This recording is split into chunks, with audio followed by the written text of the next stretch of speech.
Salut à tous, j'ose croire que vous vous portez bien et que tout se passe bien par la grâce de Dieu seulement, la grâce de Dieu.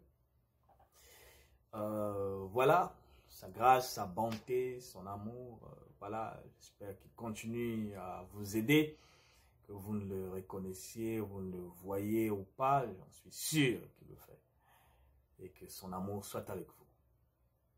L'amour de Dieu, l'amour, oui. L'amour de Dieu, c'est pas de l'amour que peut-être nous avons envers lui. Non, je n'en parle pas. Mais c'est de l'amour qu'il a, lui, envers nous. De l'amour, je dis, remarquable, indescriptible.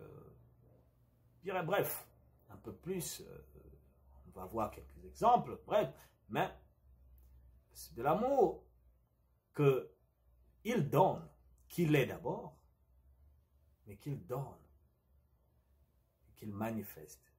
Pas parce qu'on a accompli des rituels, on l'a respecté, parce qu'on a fait quelque chose et par après, comme une condition, on a mérité cet amour. Ou il va nous donner son amour. Non, c'est pas ça. C'est de l'amour qu'il donne avant même qu'on sache que l'amour existe. Lui, il en a donné pour nous.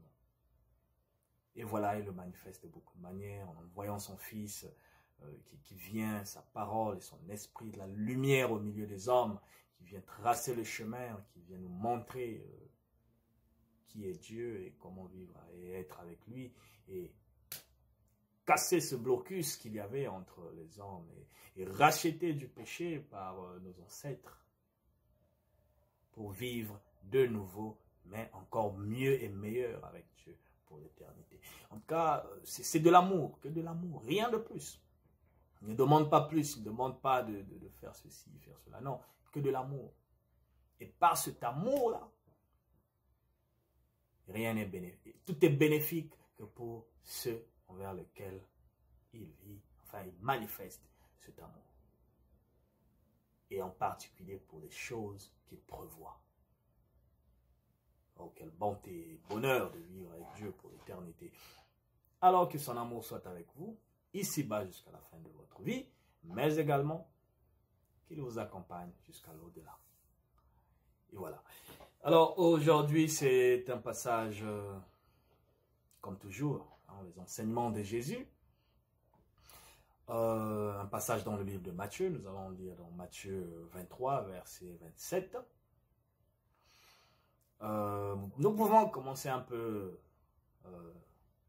je veux dire, avant ce verset ou après. Je voudrais me spécifier sur ce verset-là, c'est entre guillemets le titre, la manière que moi je l'ai reformulé, titre de la vidéo. L'apparence de ceux-là qui se disent chrétiens. Ici, je ne vais pas seulement dire chrétiens, mais croyants en général. Ok, c'est vrai. Au début, je vais parler des croyants parce que c'est ça le terme. Jésus ne parle pas des chrétiens. Ok, il parle des croyants, ceux qui se disent croyants, qui croient en Dieu. Et par après, on ne pourra pas parler de croyance seulement en général. Il n'y aura plus d'issue. Et c'est là où la spécificité va venir. On parlera de la personne de Jésus et Jésus seul. Bon, bref, au moins le message, il est pour tout le monde. Nous allons lire le passage. On passera par la suite à une petite récapitulation et on donnera quelques exemples pour voir un peu ce qui est lié à ça. Et à tout à l'heure. Malheur à vous, spécialistes de la loi et pharisiens hypocrites.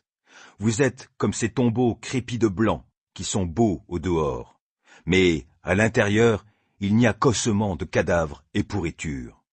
Vous de même, à l'extérieur, vous avez l'air d'être juste aux yeux des hommes, mais, à l'intérieur, il n'y a qu'hypocrisie et désobéissance à Dieu. Alors, on a écouté le message. On va récapituler, d'accord? Quel rapport? Pourquoi Jésus utilise des termes aussi lourds comme ça? La tombe. Il y a quoi là-bas? Quoi de bon? C'est vrai, Le Seigneur, lui, ce qu'il y a dans la tombe, il peut transformer ça de la pourriture, il transforme ça en quelque chose de... Parce qu'il a le pouvoir, hein, ok? Vous êtes mort, lui, il vous ramène à la vie parce qu'il est la vie même. Mais là, il fait une comparaison entre ce que l'on peut voir, ok? La tombe, ce qui est dedans, et la vie de ceux-là qui se disent croyants. Ici, on comprend que les tombes, jolies qu'elles sont, c'est une culture, ok, qui existait à l'époque de Jésus. Et voilà, Jésus en parle encore. Aujourd'hui, cette culture est encore là. On voit des tombes construites avec plein d'objets. Des carreaux, voilà, on met sur des tombes. On met des objets précieux, on met des matériaux même précieux pour construire ces tombes. Parfois, on met des maisons pour construire des tombes, des êtres chers, hein, voilà, qui ont vécu avec nous. Il y a des objets parfois, je veux dire, ou des choses qu'on ne peut pas s'offrir, hein, dans nos maisons, mais on met ça pour des tombes et ils sont embellis. Et c'est beau à voir. Mais à l'intérieur, qu'y a-t-il? Qu'y a-t-il à l'intérieur? D'ossements humains et toutes sortes d'objets pourris ou de choses pourries ou de la pourriture. C'est-à-dire qu'on ne peut pas trouver quelque chose de bon dedans. Et c'est l'apparence de ceux-là qui se disent croyants. Devant les hommes, ils sont jolis, ils apparaissent croyants, ils sont respectés, voilà, parce que bon, voilà, ils suivent les principes, ils font, voilà, toutes sortes de choses, ils se couvrent, ils suivent ce qu'on... Ils s'habillent bien, mais à l'intérieur, c'est mort. Il n'y a rien de bon qu'on peut tirer dedans. C'est mort. Et par après, il dit, on apparaît beau devant les hommes. A l'air sain. Mais, ah, dommage. Dommage, parce que c'est mort à l'intérieur. Juste de l'apparence. Relation avec Dieu, zéro. L'application de ce que Dieu veut vraiment, zéro. Sinon que des pratiques, des lois, des histoires qui n'ont pas de sens. Et au verset un peu plus haut, avant le verset 27, Jésus dit que vous donnez des offrandes, toutes sortes d'objets comme offrandes, mais vous oubliez ce qui est plus important. C'est-à-dire pratiquer la justice, la fidélité, la bonté. C'est ça qu'il fallait pratiquer avant, il dit, et puis les autres, sans oublier les autres. Il a dressé ce cadre d'apparence avec la prière, dans Matthieu 6, quand il parle d'expliquer un peu comment prier. Il dit, vous voyez des gens dans des rues, priez pour impressionner les gens, priez pour chercher l'admiration, l'approbation des membres de la famille, des frères, des sœurs, des amis, ou du pays, mais on ne le fait pas pour Dieu. Relation avec Dieu, zéro, rien du tout. Et tout ça, je veux dire, c'est nul. Bon, bref, le mot est lourd, mais c'est nul. Parce que ainsi est sa parole. Si vous faites des choses juste pour plaire les gens, juste pour, je ne sais pas, des choses de ce monde qui passent, qui n'ont rien à voir avec Dieu, vraiment dans la sincérité, la vérité et dans l'esprit, c'est nul. C'est vraiment nul. Plein d'autres exemples encore, on peut avoir, où Jésus dit, les prostituées, ceux-là qui ne connaissent pas Dieu, les collecteurs d'impôts, il disait, vont vous précéder au royaume des cieux. Et dans l'exemple de deux fils, la parabole de deux fils, je vais donner un petit résumé de cette parabole dans le livre de Matthieu 21. Jésus dit, il y avait deux fils avec leur père. Le père vient auprès du premier fils, il lui dit, fils, va travailler aujourd'hui dans mon champ. Ce premier fils dit catégoriquement, non père, je n'irai pas. Il a refusé. Mais par après, il finira par y aller et faire ce que le père, son papa l'avait dit. Mais il va au deuxième fils également. Il lui dit la même chose. Celui-ci dit, oui père, oui Seigneur, je vais le faire. Mais, en fin de compte, il ne le fait pas. Jésus pose la question, bien sûr, aux connaisseurs de la loi. C'est typique, je veux dire. Mais au moins, entre les deux des fils, lequel a fait la volonté de son père? Le tout premier. Il a fait ce que son père voulait. Bien qu'il avait dit non. Mais il a fait ce que son père voulait. Le tout premier, le deuxième, avait parfois ses bonnes intentions d'y aller, mais ses intentions ne doivent mener nulle part. Parce qu'il n'est pas allé au bout de ce qu'il a dit. Et ce genre de choses, on le voit encore aujourd'hui. Juste par apparence, on se dit, bon, écoutez, l'essentiel, on a une bonne idée, mais bon, après, bon, on s'en fout. Tous, sans exception, tous, on n'est que de la pourriture. Sans Jésus, on n'est que de la pourriture. On peut faire des rituels, on peut faire de ceci, on peut, je sais pas, suivre tel genre de doctrine ou se diriger, aller dans des endroits pour, je sais pas faire quoi, mais c'est mort sans Jésus. Parce que Jésus, comme il le dit, il est le chemin, la vérité, la vie. C'est vraiment la personne qu'il faut pour tout ce qui concerne le spirituel. De Dieu, pas n'importe quel spirituel, qu'on va dire spirituel démoniaque. Mais le spirituel de Dieu sans Jésus, c'est nul. Il le dit, je suis le chemin, la vérité et la vie. Nul ne vient au Père sans passer par moi. Jésus, bien sûr. En tout cas, il y a beaucoup de manières pour arriver à tel endroit, on va dire. Il y a beaucoup de moyens qu'on peut utiliser pour aller n'importe où. Mais pour aller auprès de Dieu, il dit, nul ne peut aller là-bas. Vous pouvez ne pas croire sur Jésus, mais sachez que pour aller au Père, vous passerez par Jésus. Je pense que le mieux serait de se demander, mais pourquoi ne pas chercher à voir ce que Jésus a dit, pas aller voir ceux qui ont parlé de Jésus, mais voir ce que lui-même a dit et ce qu'il a rapporté. Parce qu'il est le chemin de votre prière envers Dieu, le chemin de votre vie après, auprès de Dieu, le chemin dans tout ce que vous pouvez imaginer, vous pouvez faire, qui peut plaire à Dieu, c'est Jésus, par l'Esprit qui donne, l'Esprit Saint, l'Esprit de Dieu. Malheureusement, on a beaucoup de chemins, enfin, à cause des religions qui existent, peut-être pas à cause, enfin, beaucoup de religions ont leur chemin à eux pour prier à Dieu. Peut-être qu'ils doivent se prosterner devant une statue, devant une idole. Ils doivent suivre des rituels, faire des pratiques, machin, avant de aller à Dieu, prier à Dieu. Ça, c'est leur chemin vers Dieu. Ils doivent se prosterner ou se diriger devant une direction pour prier à Dieu. Ça, c'est leur chemin peut-être. Ils doivent, je ne sais pas, utiliser des prières spécifiques parce que c'est ça leur chemin à Dieu. Sans ça, ils ne peuvent pas prier à Dieu. Ils peuvent peut-être utiliser une langue quelconque. Sans cette langue-là, ils ne peuvent pas arriver à Dieu.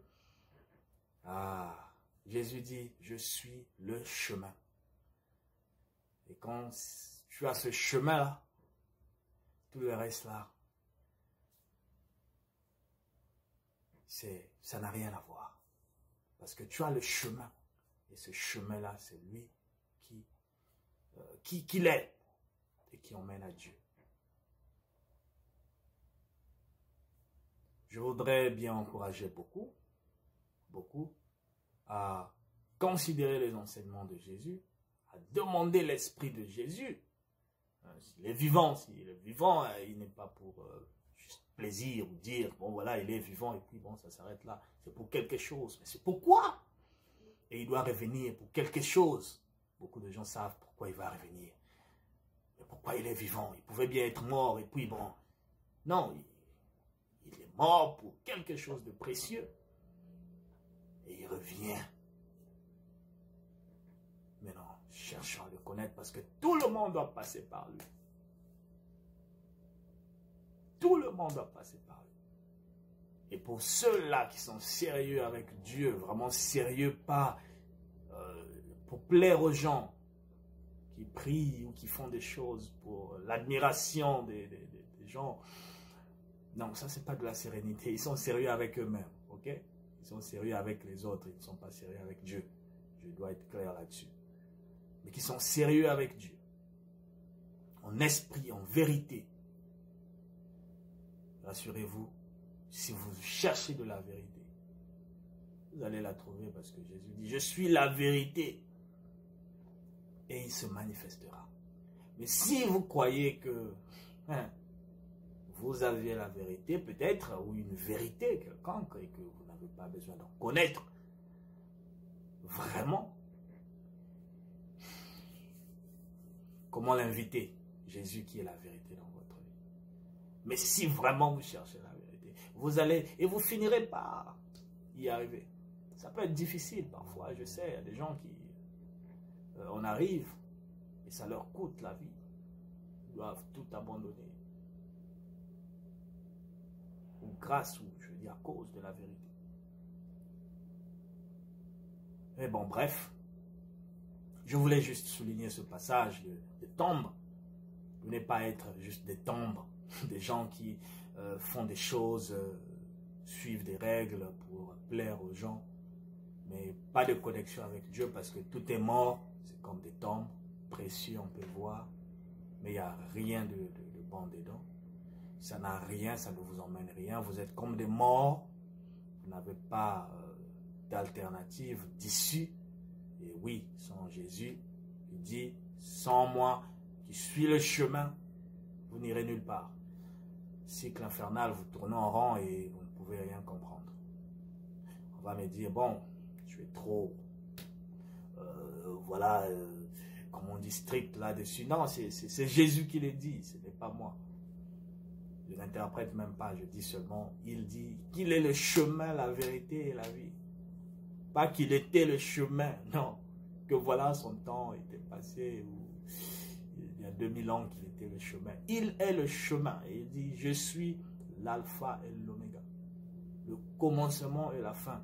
Bon, bref, lorsqu'on parle de la divinité de Jésus, c'est vrai, on arrive à ces points-là. Mais sachez que ce n'est pas en se prosternant devant quelque chose, dans une direction, en utilisant une prière quelconque, une langue quelconque, ou ceci, en faisant des rituels, qu'on peut espérer arriver chez Dieu. Tout ça, c'est mort, c'est comme juste des tombes, quoi. Hein. Mais à l'intérieur, il n'y a rien, rien ne bouge, tout est pourri. Tout est pourri. Mais en considérant Jésus, on comprend que de la pourriture, ce qui était mort, reprennent vie. Et je vous encourage. Si vous voulez expérimenter Dieu, peu importe comment vous l'appelez, si vous voulez l'expérimenter, considérez Jésus. Considérez Jésus. Appelez-le, dites-lui, vous êtes le chemin, la vérité, la vie. Je ne sais pas si c'est vrai ou si c'est faux. Moi, je veux la vérité. Puisque tu veux la vérité, il connaît le cœur des humains. Tu n'as pas besoin de vouloir faire des choses juste pour se plaire à soi-même. Non, il connaît le cœur lorsque quelqu'un le cherche vraiment ou cherche Dieu vraiment. Et vous verrez ce qui arrivera. Ce n'est pas dépendant de ce que vous allez prévoir. Mais si vous cherchez vraiment, puisqu'il est la vie, il vous redonnera ce que vous pouvez perdre. Il vous redonnera ce que vous pouvez imaginer que vous pouviez perdre si vous ne le faites pas. Bref, je vous dis seulement que Jésus est le chemin et qu'il n'y en a pas un qui soit là, comme intercesseur, comme médiateur auprès de Dieu, sinon que Jésus seul. Tout le reste que vous allez imaginer quand vous dites non, il faut contourner comme ça, il faut faire ceci et votre prière sera acceptée. Bref, mensonge. pour être un peu plus clair, mensonge. Suivre des pratiques, des histoires, ne pas manger ceci, manger cela, parce que tout ça, c'est juste l'apparence. On peut le faire, voilà, pour montrer. C'est rien du tout. Quand vous avez Jésus, et avec son esprit, vous êtes peut-être mort. Vivant, vous êtes vivant, mais vous êtes mort spirituellement. Mais avec Jésus, vous allez revoir les choses autrement. Revoir ce que vous aviez compris, vous croyez était vrai. Vous allez voir ça autrement. Alors demandez-lui, et j'en suis sûr et je l'espère, qu'il se montrera à vous, et vous ne serez pas comme des tombes seulement, des tombes, mais également comme des verres propres de l'intérieur et de l'extérieur.